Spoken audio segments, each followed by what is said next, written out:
என்ன பார்க்க போகிறேன்னா, ஒரு டிப் தான் நான் ஷேர் பண்ண போகிறேன். டிஎன்பிசி படிச்சுட்ருக்க என்ன மாதிரி ஆஸ்பிரண்ட்ஸ் எல்லாத்துக்குமே இது யூஸ் ஆகும். ஒர்க்கிங் ஆஸ்பிரண்ட்டாக இருந்தாலும் சரி, ஃபுல் டைம் ஆஸ்பிரண்ட்டாக இருந்தாலும் சரி, ஹவுஸ் ஒய்ஃப் ஆஸ்பிரண்ட்டாக இருந்தாலும் சரி, யாராக இருந்தாலும் இது யூஸ் ஆகும். நம்ம இந்த மாதிரி இன்றைக்கி நம்ம என்னென்ன படிக்க போகிறோம் அப்படின்னு சொல்லிட்டு இந்த மாதிரி ஒரு குட்டி பேப்பரில் நம்ம ஹிண்ட்டு மாதிரி எழுதி வச்சுக்கணும்.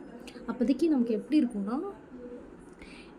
காலையில் எடுத்தோன்னே இப்போ நான் கேசஸ் பார்க்கணும், அடுத்து ஸ்கீம் பார்க்கணும், அடுத்து ஈஸ்ட் இந்தியா கம்பெனி, அடுத்து வந்துட்டு இந்த டியூரேஷனில் என்ன நடந்துச்சு, இந்த ஈவெண்ட்ஸ்லாம், அப்புறம் இண்டெக்ஸஸ், அப்புறம் வந்து ஆத்தர்ஸோட டிஓபி, டெத்து, அவங்க எப்போ பிறந்தாங்க, எங்கே பிறந்தாங்க, என்னென்ன அவார்ட்ஸ் வாங்கினாங்க, என்னென்ன புக்ஸ் எழுதுனாங்க, அவங்கள பற்றினா ஃபுல் டீட்டெயில்ஸ் அதான் புக் அண்ட் ஆத்தர்லேயும் வந்துடும்.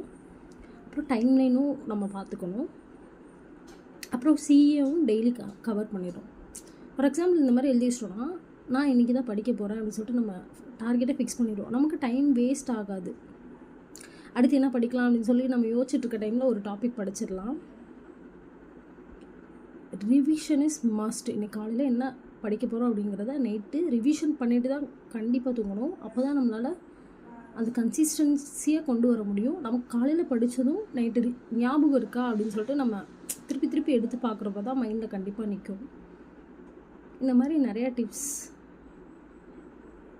அடுத்து என்ன வீடியோ வேணும்னு சொல்லி கீழே கமெண்ட்டில் சொல்லுங்கள். நான் கண்டிப்பாக ஷேர் பண்ணுறேன் எனக்கு தெரிஞ்சதை. உங்களுக்கு தெரிஞ்ச டிப்ஸ் ஏதாவது இருந்தாலும் ஷேர் பண்ணுங்கள். Until bye from GG Shiv vlogs.